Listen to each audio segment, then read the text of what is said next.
안녕하세요. 드센 아줌마가 되고 있는 40대 초중반 여자입니다. 살다 보면 참 다양한 사람들을 만나는 것 같아요. 그들이 전부 다 좋은 사람이면 좋으련만 아쉽게도 개 중엔 상종 못할 못된 놈들도 덜어 섞여 있죠.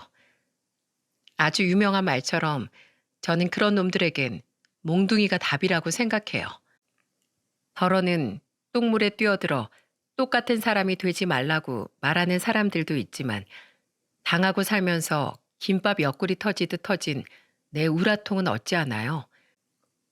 저에겐 지금 생각해도 저렇게 우라통 터지는 사건이 있었습니다. 제 남편과 관련된 일이었죠. 남편이 잠든 시간을 틈타 저는 지난 일을 털어내버리고 싶은 마음으로 이렇게 사연을 적어봅니다. 이 글을 다 쓸 때쯤이면 제 마음속의 화도 조금은 누그러졌으면 좋겠네요. 저는 어릴 적부터 화가 많았습니다. 아마 제 가정 환경 탓이었던 것 같아요. 무능력하고 가부장적인 아버지와 평생 묶여 살며 현실에 순응해버린 똥개처럼 그런 아버지에게 찍소리 한 번 하지 않고 살았던 엄마 때문에요. 야, 이 여편네야! 술 가져와, 술! 여보, 벌써 2병이나 마셨잖아요. 오늘은 시간이 늦었으니까 내가 내일 일 다녀오는 길에 사올게요. 뭐라고? 이 여편네가 지금 돈 좀 번다고 유세 떠는 거야? 하늘 같은 집안의 가장이 먹고 싶다고 하면 네 하고 꽁지가 빠져라 달려가서 사올 것이지. 뭐? 내일 사와? 네가 아직 덜 맞았지? 어? 아이고, 잘못했어요. 예, 영은아, 나가서 네 아버지 술 좀 사와라. 어? 이 엄마가 사오라고 했다고 슈퍼 아줌마한테 말해. 머리가 크고 나서 저는 엄마에게 끝없이 이혼하라고 종용했지만 엄마는 매번 고개를 젓더군요. 자신이 떠나면 혼자 아무것도 할 줄 모르는 아버진 불쌍해서 어쩌냐며 말입니다. 정작 불쌍한 건 엄마 자식인 우리들이었는데요. 제가 집안에서 그런 부모 때문에 속병이 나고 있을 때 제 남동생은 밖으로 나돌기 시작했습니다. 고2 시절 하루는 그런 동생을 집에 끌고 들어오려다 동생을 친구들 앞에서 아주 후드려 팬 적도 있었죠. 누나, 그만 때려 좀. 아파. 아프라고 때리지 그럼 간지러우라고 때리냐? 말로 해서 정신 못 차린 놈한텐 매가 약이야. 고등학생이 술이 웬 말이야, 어? 너 진짜 정신 안 차려? 너도 이렇게 쓸모없이 살다가 아버지처럼 될래? 야, 너희들도 얼른 집으로 안 가? 어린 놈들이 발랑 까져가지고 너네도 한 대씩 맞을래? 어? 너네 다 경찰에 신고한다. 결국 제 등살에 못 이겨 제 동생은 질이 안 좋은 무리들과 멀어지게 되었습니다. 그때 제 동생이 저한테 이러더군요. 걔네가 이제 나 안 끼워주겠대. 나 있는 데마다 누나가 쫓아다녀서 놀질 못하겠대. 제가 고등학교를 졸업하기도 전에 아버지는 돌연 세상을 떠났어요. 엄마가 일을 나가고 저희 2남매가 학교에 간 사이 술을 먹다가 집에서 뇌출혈로 쓰러진 거죠. 저녁 무렵 엄마가 집에 들어갔을 땐 이미 아버지는 숨을 쉬고 있지 않았다고 해요. 그렇게 우리 세 식구는 하루아침에 집안의 폭군에게서 해방되었습니다. 그런데 이상했어요. 분명 아버지가 사라지기만 하면 제 안에 가득 찬 화도 사라질 줄 알았는데 제 마음속 불길은 전혀 꺼지질 않더군요.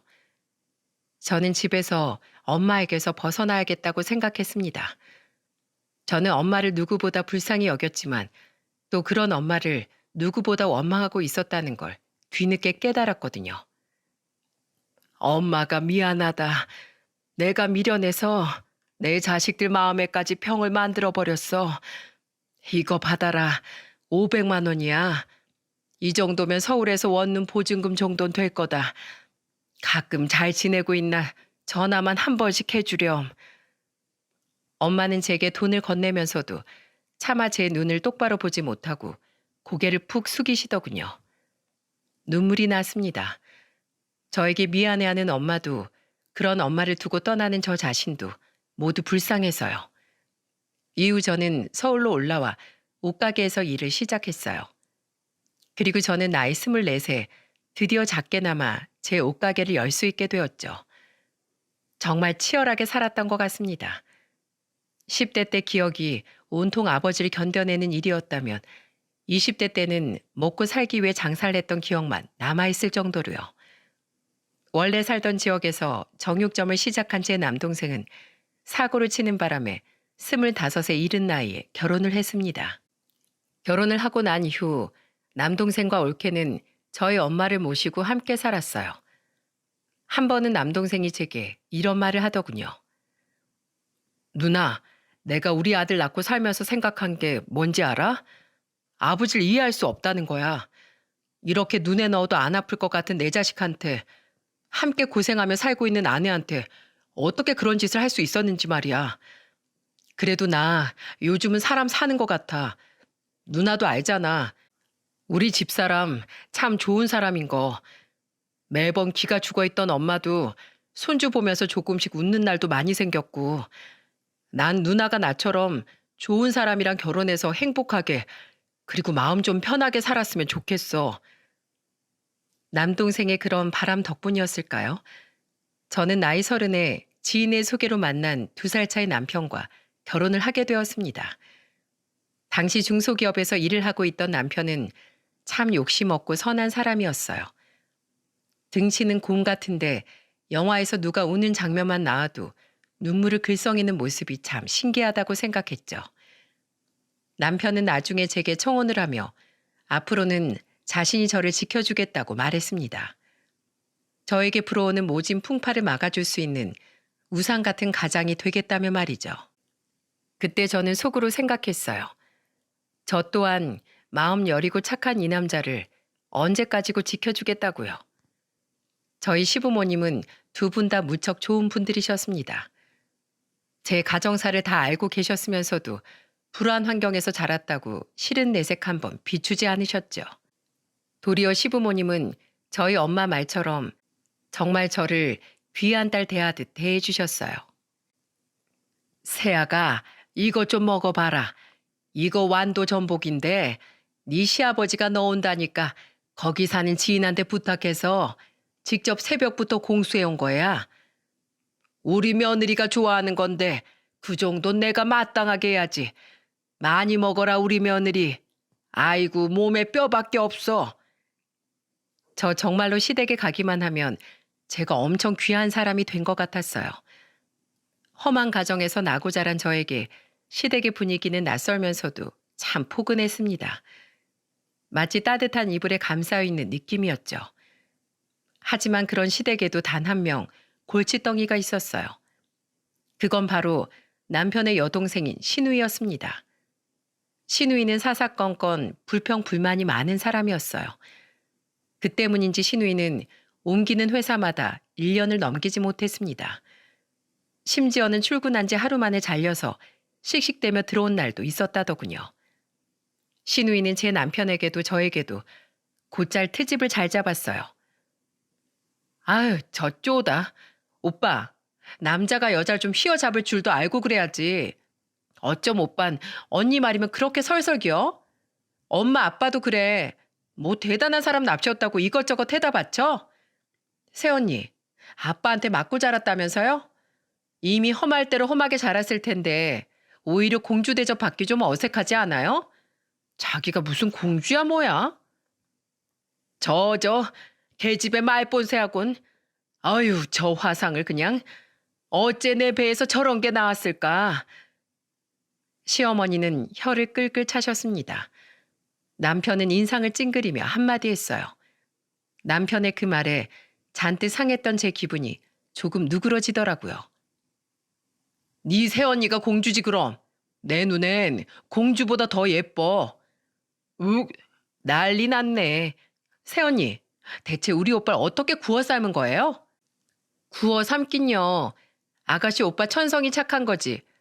그리고 아가씨, 죄송한데 저 아버지 이야기 너무 싫어해요. 2번 다시 제 앞에서 아버지 이야기 꺼내지 말아주세요. 다음엔 저 정말 크게 화낼 것 같아요. 그리고 괜히 엄한 제 남편 욕하지 말고 그렇게 여자 휘어잡는 남자는 아가씨가 직접 만나세요. 세상에 이런 남자가 또 어디 있다고. 아가씨 정말 보는 눈 없으시네요. 시부모님 앞이라 저 정도로 이야기했지. 아니었으면 저 시누이고 뭐고 눈부터 까 뒤집었을 겁니다. 그래도 시부모님 앞에서 말이 좀 과했나 싶어 저는 슬며시 시부모님의 눈치를 살폈는데 오히려 시부모님은 우스운 듯이 웃고 계시더군요. 아이고, 우리 며느리 말 한 번 잘한다. 우리 상호는 애가 워낙 곰 같아서 지 동생이 저렇게 말해도 시원하게 반박 한 번 잘 못하는데 아주 똑소리 난 마누라를 만났어. 시누이는 그때 기분이 단단히 상했는지 한동안 저를 보면 입을 삐죽대며 아는 척도 하지 않았죠. 결혼하고 2년 뒤 저는 첫 딸을 출산했습니다. 그리고 출산한 지 얼마 되지 않아 저는 갑상선 기능 저하증에 걸리고 말았어요. 육아에 가게 장사에 병까지 앓게 되니 아무리 독한 저라도 힘이 들더군요. 남편은 이러다 제가 죽겠다 싶었는지 제게 일을 그만두라고 간곡히 부탁했어요. 저 또한 우선 제가 살자 싶어 결국 가게를 내놓고 장사를 그만두었죠. 밥벌이가 걱정이 되진 않았습니다. 가게를 내놓으며 받은 권리금도 상당했고 당시 남편이 평소 형 동생하며 친하게 지냈던 지인의 권유로 남편은 그 지인이 운영하던 중소기업으로 이직을 했었거든요. 비록 직원이 3명뿐인 이제 막 시작하는 작은 회사였지만 남편은 이직을 하며 이전 회사보단 높은 연봉을 받을 수 있었죠. 약을 먹으며 치료를 받은 저는 첫 딸을 낳고 3년 뒤 또다시 아들을 출산했습니다. 비록 체력을 회복하며 육아 중이긴 했지만 성인이 된 후 처음으로 가져보는 휴식기였어요. 아이들을 돌보며 집안일을 하다 남편의 퇴근 시간에 맞춰 진수성찬을 차리고 저녁 식사 후엔 아이들과 놀아주는 남편을 지그시 바라보는 행복한 하루가 매일 반복됐죠. 그때 생각했습니다. 남동생이 제게 말했던 사람 사는 것처럼 사는 행복이 이런 거였구나 하고요. 그리고 둘째의 돌이 지나고 얼마 되지 않아 시누이는 결혼을 했어요. 솔직히 시누이가 결혼한다고 했을 때 조금 놀랐습니다. 35 먹도록 알바만 전전하며 제대로 된 직장도 없고 성질도 고약한 시누이가 신랑감을 만났다는 사실에 말이죠. 시누이와 5살 차이, 그러니까 제 남편보다도 2살이 많다던 시매부는 초혼이 아닌 재혼이더군요. 그런데 말투도 험하고 성정이 꽤나 괴팍해 보이는 게 영 마음에 들지 않더라고요. 결혼 후 처음 맞는 시아버지의 생신 때였습니다. 식사를 마치고 다들 상을 정리하느라 분주한 가운데 시매부의 행동에 다들 깜짝 놀라고 말았어요. 저기요, 죄떨이는 뭘 써야 합니까? 시매부는 제 어깨를 툭 건드리며 아주 심드렁하게 묻더군요. 그런데 시매부의 입에는 글쎄 연기가 풀풀 나는 담배가 물려있지 않겠어요? 저는 기가 차서 대답했죠. 우리 집엔 담배 피는 사람 없어요. 그리고 시매부, 담배 피울 거면 어른들한테 먼저 여쭤봤어야죠. 당장 담배 끄세요. 장인어른 형님 2분 다 담배 안 태우세요? 거참 적응하기 힘든 집이네. 알았어요. 이거 뭐 창밖으로 던져버리면 되죠? 아니요. 그러다 사람들 다치면 어떡해요. 여기 휴지 드릴게요. 시댁 식구들 모두 굉장히 당황한 눈치였습니다. 그런데 시누이는 오히려 그런 시매부를 사랑스럽다는 듯 올려다보며 이러더군요. 내 남편은 워낙 상남자라 다들 이해해. 내 남편 도배일하는 거 알지? 원래 현장 일하는 사람들은 이렇게 거칠잖아. 시누이의 말에 제가 얼마나 기함을 했는지 모릅니다. 이후 시누이 부부와는 마주칠 일이 자주 생기진 않았어요. 시누이와 시매부는 시댁에 오는 일이 드물었거든요. 시어머니께 듣기로는 시누이와 시매부는 하루가 멀다 하고 박터지게 싸운다고 하더군요. 그런데 웃긴 것이 맨날 못 살겠다며 시어머니께 징징거리다가도 다음 날이면 언제 그랬냐는 듯 또 시어머니께 전화해서 화해했다고 웃더라네요. 참 잘 어울리는 한 쌍이다 싶었죠. 하지만 제가 속 편하게 남의 집 이야기를 신경 쓸 때가 아니더군요. 뭐? 1억을 달라고? 대표 형이 이번에 확장할 사업에 투자금이 1억 정도 모자란다네. 우리 2달 전에 적금 탔잖아. 그거 1억 조금 넘지 않아? 여보, 나 그 돈 좀 빌려줘. 형이 6개월 안에 갚겠대. 결혼한 지 딱 10년 되던 해였습니다. 남편은 갑자기 회사 대표에게 빌려주겠다며 10년 넘게 모은 적금을 달라더군요. 평소 남편답지 않은 모습에 저는 의아해하며 물었어요. 당신 돈거래는 잘 안 하는 사람이잖아. 그런 사람이 갑자기 그 큰 돈을 왜 빌려준다는 거야?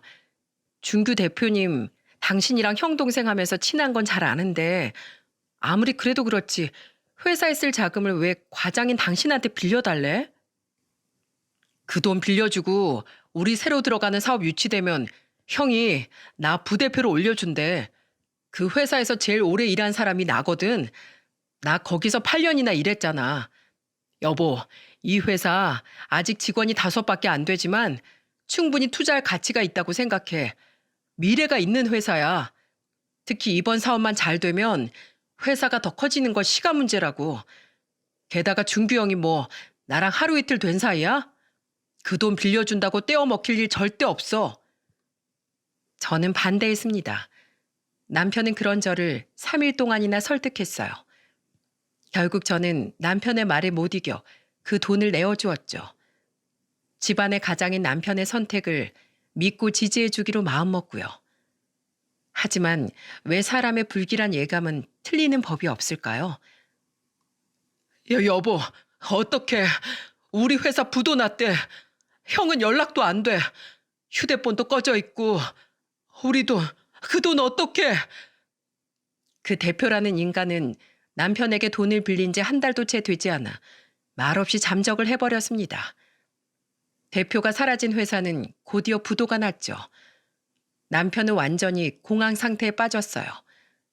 처음으로 회사와 대표를 믿고 과감한 모험을 했는데 그 결과가 완전히 아수라장이 됐으니 말입니다. 이틀이면 연락이 되겠지 생각했던 그 대표는 끝내 모습을 드러내지 않았습니다. 이곳저곳 수소문을 하던 남편이 알고 보니 회사는 이미 부도 직전의 상태였었다더군요. 남편에게 돈을 빌릴 때 말입니다. 남편과 형 동생하며 조금 있으면 의형제까지 맺을 것 같던 그 인간은 저희 남편에게 작정하고 돈을 뜯은 뒤 도망을 간 거였죠. 남편과 저는 그놈을 경찰서에 신고했습니다. 하지만 해외로 튄 건지 땅으로 꺼진 건지 시간이 흘러도 경찰조차 그놈을 잡지 못했죠. 결국 그놈은 현상 수배가 걸렸어요. 그럼 뭐합니까? 이미 남편은 직장도 1억이라는 거금도 모두 잃고 자괴감에 빠진 상태였는데요.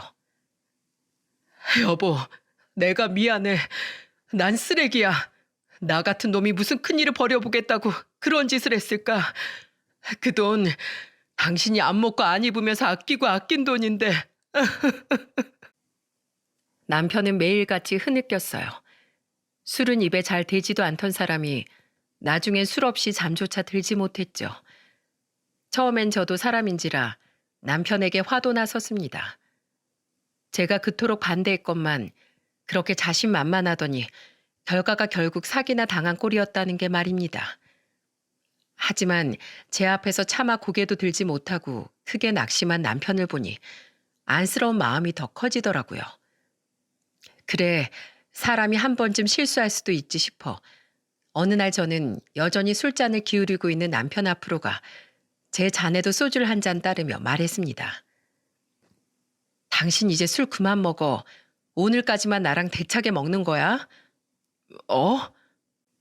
지난 일은 지난 일이지. 언제까지 과거에 사로잡혀 있을 거야. 당신이 맨날 술 먹으면 한 잔에 10,000원씩 어디 하늘에서 뚝 떨어지기라도 해? 여보, 사람은 누구나 다 실수를 하는 거야. 실수 안 하고 사는 사람이 있으면 어디 나와보라고 해. 내가 잘난 나짜 구경이나 해보게. 하지만 여보, 내가 42이나 돼서 지금 다시 어느 회사로 갈 수 있겠어? 왜 없어? 그리고 회사에서만 꼭 돈 벌라는 법 있어? 여보, 사람 살 길은 어디에나 다 있어. 그리고 난 알고 있어. 당신이 씩씩하게 일어설 수 있는 사람이라는 거 말이야. 왜냐하면 당신은 혼자가 아니니까. 당신 뒤엔 이 듬직한 당신 아내 김영은이 든든히 버티고 있잖아. 저는 남편의 손을 잡으며 다른 손으로 주먹을 불끈 쥐어 보였습니다. 눈물을 글썽이던 남편은 그런 제 모습에 결국 눈물을 뚝뚝 떨구며 흐느꼈죠. 여보, 미안해. 못나고 무능력한 내가 가장이어서 정말 당신한테도 애들한테도 고개를 들 염치가 없어. 당신이 왜 못난 가장이야? 가장은 뭐 맨날 강하고 돈 잘 벌라는 법 있어?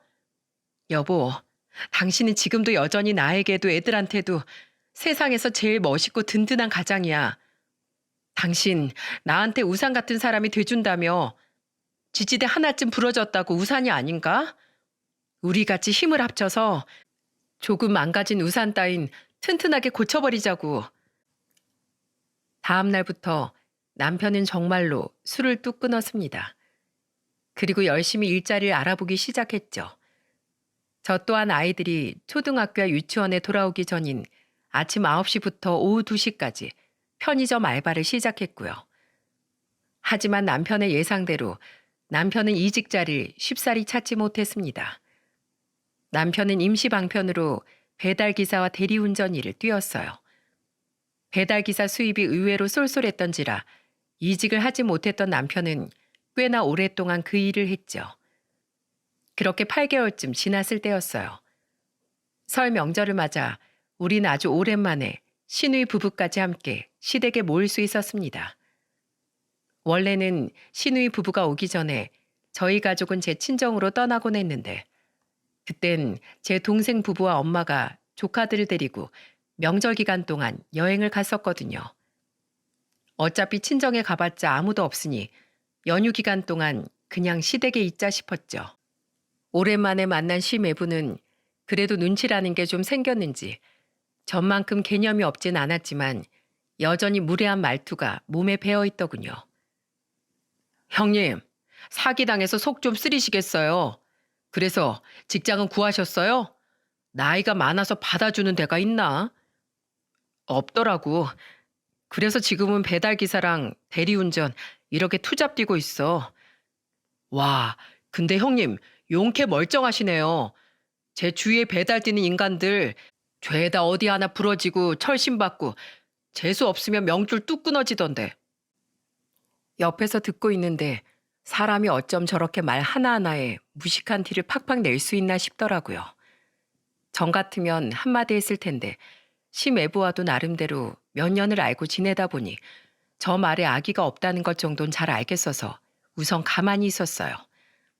그래도 도가 지나치다 싶으면 언제든 심애부의 말을 잘라먹을 생각으로 저는 주방에서 뒷정리를 하며 남편과 심애부의 대화에 귀를 기울이고 있었죠.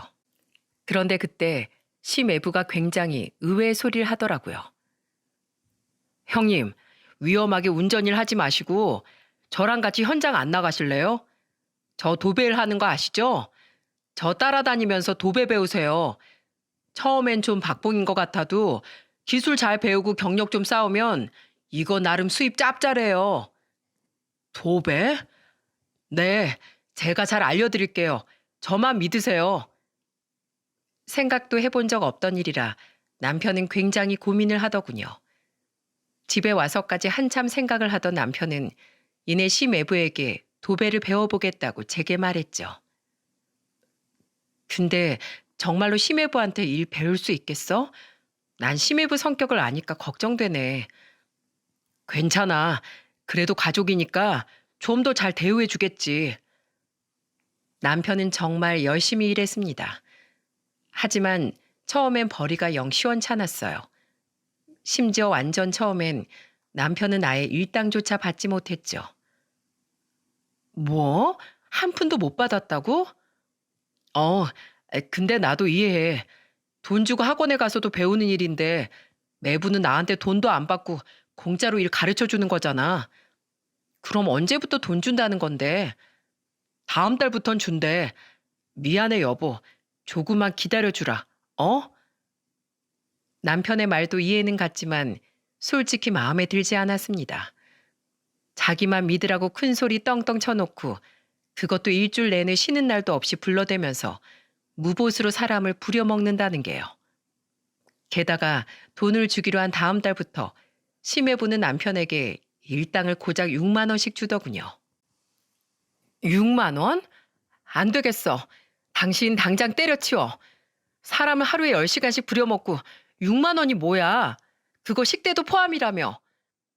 요새 적게 받으면 이 정도 받는데 아직 초짜인 나한테 이 정도면 많이 주는 거라고 매부가 그러더라고. 남편은 아침부터 밤까지 어쩔 땐 하루에 2건도 일을 했습니다. 한 달에 4번이면 많이 쉬는 거였고요. 남편은 말을 잘 하지 않으려 했지만 눈치를 보니 심해부가 쉬는 날에도 어떻게든 다른 현장 일을 구해 나가는 것 같더군요. 무급이든 유급이든 상관하지 않고 빨리 일을 배우겠다며 말입니다. 그런데 언제부턴가 남편은 일이 끝나면 술을 한 번씩 사들고 오기 시작하더군요. 봉지에 든 거 술이야? 술 끊은 뒤로 잘 먹지도 않던 사람이 요샌 왜 이렇게 자주 술을 마셔? 그냥 몸이 좀 힘들어서. 현장일 하는 사람들이 술을 괜히 많이 마시는 게 아니네. 남편의 표정은 날이 갈수록 어두워졌어요. 한숨도 많이 늘었고요. 회사를 다닐 땐 늘은 아니어도 거의 밝은 표정으로 집에 들어오곤 했던 사람이었는데요. 당신 혹시 도배일 적성에 안 맞는 거 아니야? 힘들면 참지 말고 얘기해. 당신 요새 너무 힘들어 보여. 괜찮아. 처음에 일 배우는 건 어딜 가든 힘들지. 그냥 몸이 피곤해서 그래. 그렇게 1년 반 정도 지났을 때였습니다. 당시 남편의 일당은 오르고 올라 12만 원이 되었어요. 일당이 오르며 남편의 표정도 조금은 밝아졌죠. 오르는 일당은 남편에겐 삶의 활력 그 자체였던 것 같습니다. 통장에 입금된 일당을 볼 때면 남편의 얼굴은 뿌듯함으로 가득해졌거든요. 여보, 나 오늘 우리 집 근처에 아파트 단지 알지? 거기로 일 나가. 남편은 건물의 돈과 호수를 말해주며 원래 살던 사람이 새로 전체 인테리어 공사를 하는 것 같다고 하더군요. 그날은 마침 저도 주말 아르바이트생의 부탁으로 근무 날을 바꾼 날이라 저는 도시락이라도 싸서 남편의 일터에 가봐야겠다고 생각했어요. 겸사겸사 시매부에게 인사도 할 겸 말이죠. 생각해보니 어쨌든 남편을 데리고 다니며 새로운 일을 가르쳐 준 사람인데 고맙다는 인사도 한번 못했더라고요. 시부모님의 생신 때도 시매보는 일이 있다며 오지 않았고 명절엔 제가 친정을 가느라 얼굴을 볼 수 없었거든요. 평수가 큰 집이라 남편까지 4명이 일할 것 같다는 남편의 말에 저는 4인분만큼의 도시락을 싸서 남편의 일터로 향했습니다. 좋아할 남편의 얼굴을 생각하니 아파트로 향하는 발걸음이 가벼웠죠. 하지만 조금 문이 열려있던 그 집에 들어가는 순간 저는 자리에 얼어붙고 말았어요. 그곳에선 상상도 할 수 없었던 장면이 제 눈앞에 펼쳐지고 있었거든요. 야, 이 새끼야. 아직도 나 담배 못 피우는지 몰라? 각오 하나 없이 텅 빈 그 현장에서 심해부는 제 남편의 뺨을 때리고 있었습니다. 그것도 한 대도 아닌 연거푸 여러 대를 말이죠. 너무 세게 치는 것도 아닌 조금 아프고 사람 기분 나쁠 정도의 세기로요. 너무 놀라서 순간 전 자리에서 움직이질 못했습니다. 열려있던 문으로 조용히 들어온 거라 아무도 제가 온 사실을 모르더군요. 나머지 인부 2사람은 심해부의 저런 행동에 익숙한 듯 남편과 심해부를 흘끔대며 아무렇지도 않게 자신의 일을 하고 있었고요.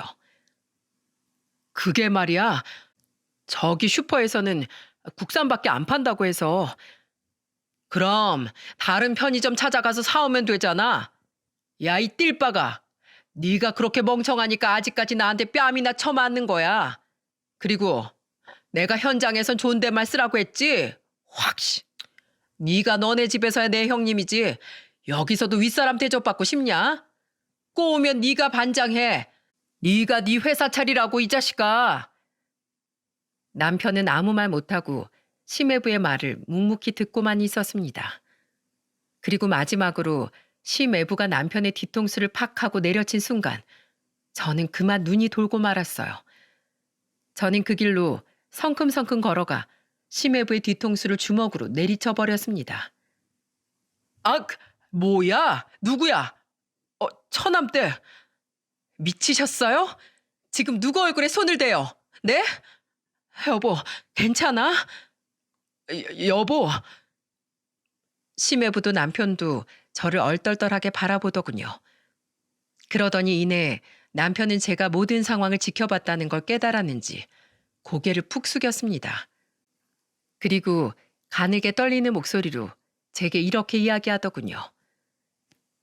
여보, 미안해. 당신한테 이런 모습 보여줘서. 그러게 여긴 뭐하러 왔어? 똑바로 말해. 당신 평소에도 이 자식한테 이렇게 당하고 살아? 그게... 남편은 차마 말을 잇지 못하고 말끝을 흐렸습니다. 긍정의 의미였겠죠. 저는 머리끝까지 뜨겁게 화가 치밀어 오르는 걸 느꼈어요. 제가 단단히 화가 난 걸 알았는지 심해부는 어울리지 않게 너털 웃음을 지으며 제게 말했죠. 처남때 오해하지 마세요. 원래 현장 일이라는 게 다 이렇게 험하게 배우는 거예요. 다 이렇게 배운다고? 사람이 가만히 있으니까 가만히로 보이나? 어따 대고 내 남편한테 담배 심부름 시켜? 어따 대고 내 남편 뺨을 때리고 뒤통수를 후려치냐고. 진짜 듣자 하니까 귀청 떨어지게. 처남때 제가 오해라고 말했잖아요. 이 정도는 여기선 그냥 스킨십이에요. 친근감의 표시. 친근감? 그래 이 자식아. 너도 어디 내 친근감 좀 느껴봐라. 말 같지도 않은 심해부의 말에 저는 도시락통 뚜껑을 열었습니다. 그리고는 그 안에 든 김밥들을 하나씩 심해부의 얼굴에 던져버렸죠. 뭐 하는 거예요 지금? 하지 말라고요. 왜? 나도 친한 척 좀 하려고 스킨십 하는 건데. 기다려봐. 국도 먹여줄게. 심해부가 얼굴에 묻은 밥풀들을 닦아내느라 정신이 없는 사이 저는 보온통에 싸간 된장국도 심해부의 얼굴에 확 부어버렸습니다. 그리곤 심해부의 비명은 아랑곳하지 않고 보온병에 싸간 뜨거운 믹스커피도 전부 뿌려버렸죠. 옛다. 후식이다. 이년이 진짜 미쳤나. 왜? 치게? 쳐! 내 손에 도시락통 보이지? 난 너 이걸로 때릴 거야. 얼굴만 족족 골라서. 야, 인간 덜 된 자식아. 어디 할 짓이 없어서 손윗 사람한테 이따위로 행동해? 아니, 가족이 아니어도 그렇지. 네가 윗대 가리면 부리는 사람한테 막 담배 심부름 시키고 욕하고 때려도 돼? 너 내 남편 이렇게 막 부리려고 불렀니? 일당은 지 비든 만큼 주면서. 내가 너 처음 봤을 때부터 알아봤어, 양아치인 거. 너 오늘 사람 잘못 건드린 줄 알아. 저는 두 팔을 걷어붙이며 씩씩댔습니다. 분이 풀리지 않아서 미칠 것 같았죠. 그놈도 약이 오를 대로 올랐는지 제게 달려들 듯 손을 뻗었어요. 저는 제 멱살이라도 잡으면 살점이 떨어져 나갈 때까지 그놈 팔을 깨물 작정으로 으르렁댔죠. 사람은 네가 잘못 건드렸지. 나 여자라고 안 봐주는 놈이야. 나도 남자라고 안 봐줘, 이 쪼다 같은 자식아. 그때였습니다. 그놈이 제 멱살을 잡으려던 순간 제가 반박할 새도 없이 그놈이 바닥에 엎어져 있더군요. 놀라서 옆을 돌아보니 제 남편이 씩씩대며 서 있더라고요.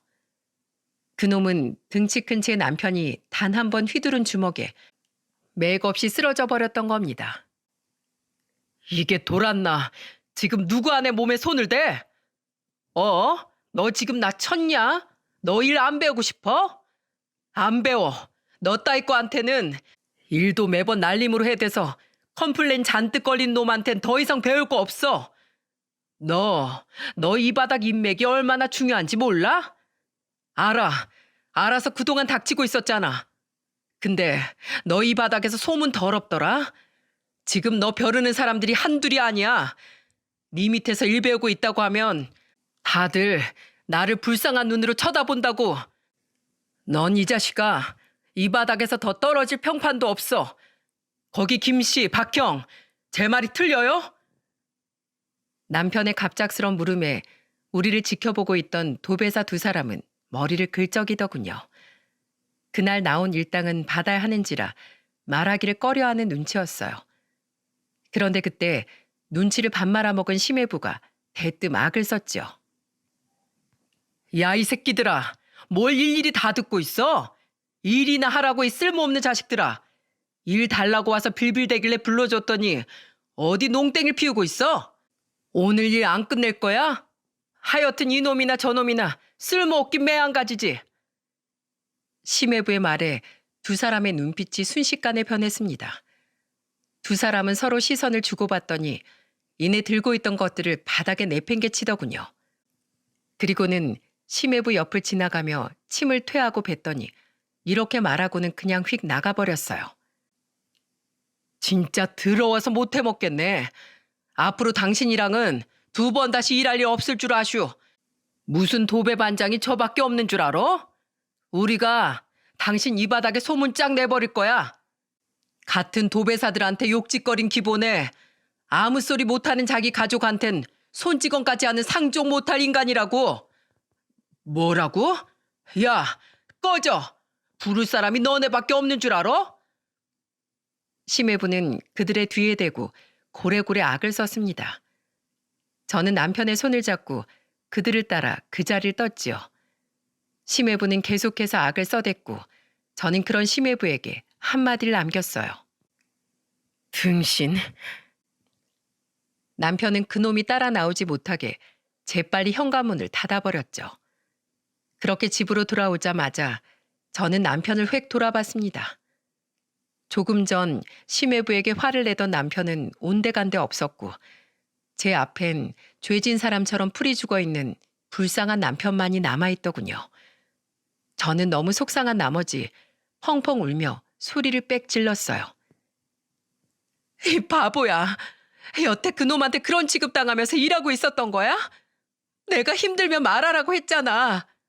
왜 저런 놈한테 그런 모욕을 당하고 있었어? 미안해 여보.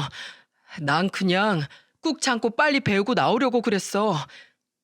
차라리 나한테 학원이라도 보내달라고 하지. 속상해 진짜. 어디 봐.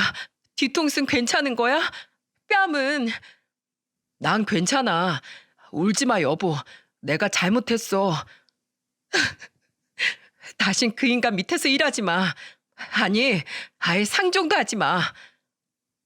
저는 남편 품에 안겨 엉엉 울었습니다. 너무 가슴이 아팠어요. 이 바보같이 착한 남편이 가족을 위한답시고 그딴 놈에게 무려 1년 반이란 시간 동안 그런 짓을 당하고 있었다는 게요. 그리고 저는 그날 저녁 시부모님께 전화를 걸어 당장 다음날 찾아뵙겠다고 말씀드렸어요. 시누이도 시댁으로 오라고 불렀고요. 다음날 제게 자초지종을 전부 들으신 시부모님은 얼굴이 사색이 되다 못해 파랗게 질리셨습니다. 그런데 이야기가 끝나고 뒤늦게 도착한 시누이의 얼굴이 퍼렇고 붉은 게 말이 아니더라고요.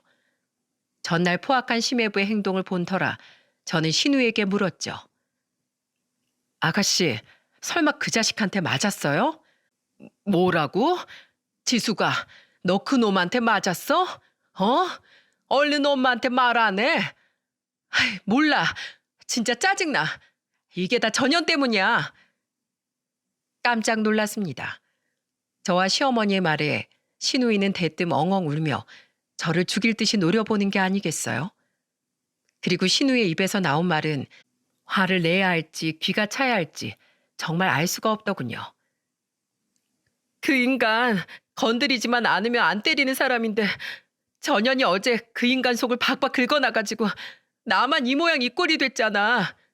오빠 너도 그래. 이제 내 남편 밑에서 일 안 한다고 했다며. 남편이 데리고 있던 사람들도 다 나가버렸다며.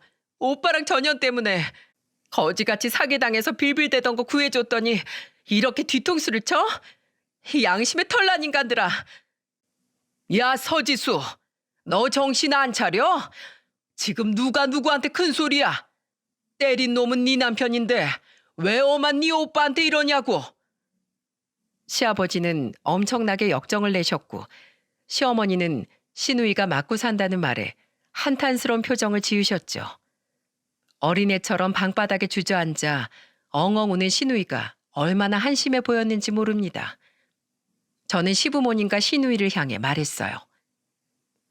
어머님, 아버님, 죄송한 말씀이지만 전 더 이상 심해부 안 봅니다.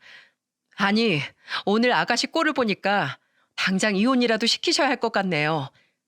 그리고 아가씨, 제가 마지막으로 정말 따끔하게 얘기할게요. 아가씨 인생 망치고 있는 건 아가씨 본인이에요.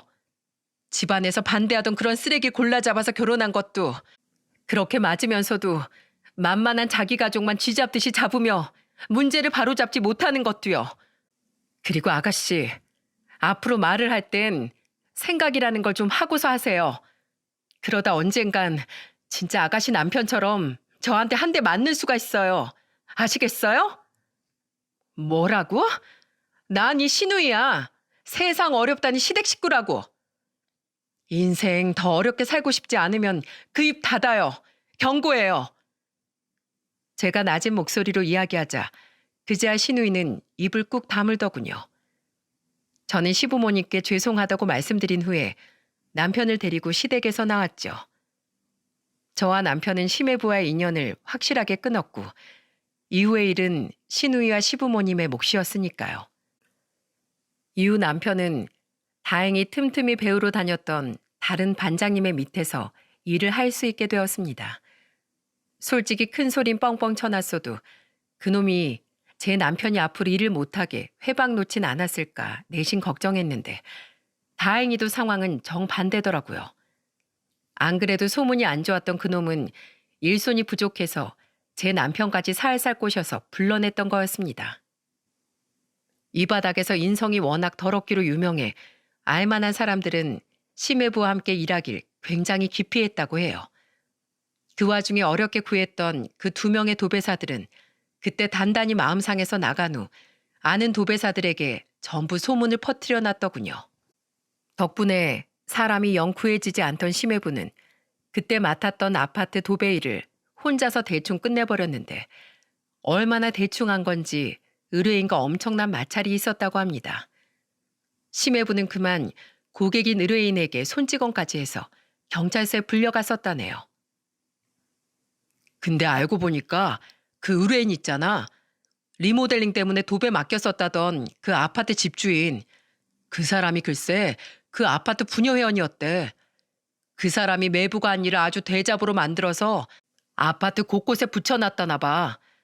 게다가 그걸 본 사람들이 지역 커뮤니티랑 각종 사이트에 매부 신상 정보를 올려서 매부가 아래 도배사들한테 한 집부터 의뢰인 때린 얘기, 그리고 아내 때리고 다니는 걸 공공연하게 자랑하고 다녔다는 얘기까지 전부 다 퍼졌대.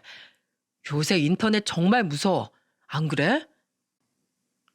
남편은 마른 오징어를 질겅질겅 씹으며 제게 들은 이야기를 전부 전해주었어요. 그 이야기를 들으니 아무리 저와 사이가 좋지 않았다고 해도 시누이가 걱정이 되긴 하더라고요. 그래서 시어머니께 전화해 시누이의 근황을 물으니 시어머니는 한숨을 푹 쉬시며 이렇게 말씀하셨죠. 그냥 짐 싸서 나오래도 자긴 그놈이랑 살겠단다. 나랑 네 시애비도 지금 저걸 저렇게 두는 게 맞나 끌고서라도 나와야 하나 고민이야. 그렇게 1년이 지났습니다. 시누이는 결국 이혼을 했어요. 그것도 정말 웃긴 게 뭔지 아시나요? 시누이는 끝까지 이혼을 하기 싫어했다는 겁니다. 일이 뚝 끊긴 그놈은 매일같이 술을 퍼마시며 시누이를 구박했다고 해요. 시누이의 오빠인 제 남편 때문에 자기 인생이 망했다고요. 결국 시누이도 이러다 죽겠다 싶었는지 뒤늦게야 옷까지 몇 개만 챙겨 시매부가 술에 취해 잠든 틈을 타 시댁으로 도망을 왔었다네요.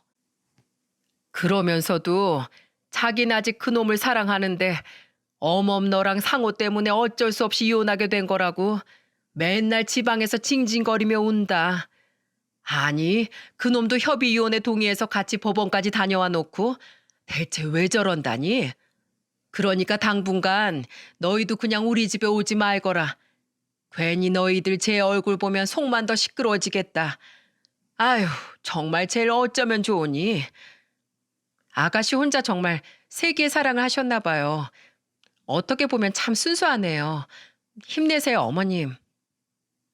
시어머니의 투덜거림에 저는 한숨을 쉬며 시어머니를 위로해드렸어요. 그래도 최근엔 계속 집에서 놀고 먹는 시누이를 보다 못한 시아버지께서 당장 나가서 일을 구하지 않으면 한 달 뒤엔 집에서 내쫓아 버리겠다고 엄포를 놓으셨다고 하네요. 때문에 시누이는 울며 겨자 먹기로 작은 공장에 취직했다고 합니다. 그것도 얼마나 갈지 모르겠지만 이번에도 1년도 못 버티고 나오면 가만두지 않겠다고 시아버지께서 못을 박아 놓으셨다니 조금은 오래가지 않을까 싶네요. 저희 아이들은 각각 초등학교 5학년, 2학년이 되었습니다. 자식들 모두 학교에 보내자 저에게도 조금 더 시간적인 짬이 생기더군요. 그래서 작년에 둘째를 막 초등학교에 보냈던 저는 고민 끝에 편의점 아르바이트를 그만뒀어요. 그리고 남편을 따라 저도 현장에 나가 도배일을 배우기 시작했죠. 상호 씨 아내가 아주 솜씨가 좋네. 손도 빠르고 일도 빨리 배우고. 일은 생각보다 제 적성에 잘 맞았어요. 제 손길에 더러운 것들이 떨어져 나가고 깨끗하게 정리한 곳에 새 벽지를 붙이면 마치 제가 새 사람으로 태어나는 기분이 들어 가슴이 벅차오르더군요. 재미를 느끼니 일도 빨리 늘고 사람 좋으신 도배 반장님의 칭찬까지 들으니 나중엔 현장에 나가는 일이 즐겁게까지 느껴지더군요. 게다가 가장 큰 장점은 바로 남편과 함께 일을 한다는 거 아니겠어요? 남편의 벌이는 이전보다 훨씬 좋아졌고 거기에 제 수익까지 보태니 제법 집안 사정도 넉넉해지고 있었죠. 몇 년간 더 이렇게 일을 하다가 돈이 모이고 남편의 경력이 쌓이면 그땐 우리끼리 따로 도배 사업을 시작하려고 합니다. 남편과 둘이 하는 가게라니 벌써부터 너무 기대가 되고 신이 나네요. 저희 엄마는 저와 동생의 긴 설득 끝에 얼마 전부터 정신과 치료를 받기 시작했습니다. 많이 밝아지시긴 했지만 아직도 엄마는 가끔 악몽을 꾸다 땀이 범벅이 된 채 일어나시기도 하고 아버지와 비슷한 체형의 남자들을 보면 자기도 모르게 몸을 웅크리곤 하셨거든요. 그동안은 병원에 가자고 아무리 말씀드려도 거부감을 보이셨는데 드디어 용기를 내신 거겠죠. 시간이 그만큼 많이 흘렀으니까요. 남동생에게 전화로 이 소식을 들은 저는 넌지시 동생에게 물었어요. 넌 치료 안 받아봐도 되겠어? 혹시 모르니까 상담이라도 한번 받아봐. 난 됐어. 내 아내랑 애들이 나한텐 치료제였거든. 누난 요새 그 화병은 괜찮아? 나도 괜찮아. 네 말 들어보니까 나도 그렇네. 나도 우리 남편 만나고 많이 괜찮아졌거든. 우리 둘 다 결혼해서 사람 됐네. 그치? 동생과 통화를 끝내고 문득 고마운 마음에 남편을 지그시 바라보니 남편은 웃으며 제게 이렇게 말하더군요. 저는 남편의 말에 참지 못하고 그만 까르르 웃어버렸죠. 우산이 제법 잘 고쳐진 것 같지? 오늘 일이 끝나고 집에 돌아오는 길에 남편이 전 심해부의 이야기를 웃으며 꺼내더군요. 저는 그게 웃을 이야기냐고 남편에게 핀잔을 줬지만 어떻게 보면 오히려 당하고도 웃을 수 있는 지금의 남편이 저보다 훨씬 더 성숙한 사람 같다는 생각을 했어요. 어찌됐든 남편은 모질고 힘든 시기를 묵묵히 견뎌내며 결국 지금에 이르렀으니까요. 목소리만 큰 저에 비해 남편은 참 본받을 사람인 것 같습니다. 여러분, 가장이란 무엇일까요? 가족을 먹여 살릴 돈을 벌어오는 사람? 아니면 상전처럼 앉아서 밥상을 받아 먹기만 하는 사람? 저는 가족을 위해서 묵묵히 견딜 줄 아는 사람이라고 생각합니다. 자신이 조금 다치고 부러질지언정 가족들이 비바람을 맞지 않게끔 늘 보살펴주는 그런 사람 말이죠. 마치 제 남편처럼요. 그리고 제 사연을 들어주신 분들 역시 누군가에겐 우산 같은 사람이 또 누군가에겐 부러진 우산을 쓰러지지 않게 함께 들어줄 수 있는 단단한 사람이 되셨으면 좋겠습니다. 행복한 가족이란 그런 것이니까요. 그럼 지금까지 제 긴 이야기를 들어주셔서 감사드립니다. 다들 행복하세요.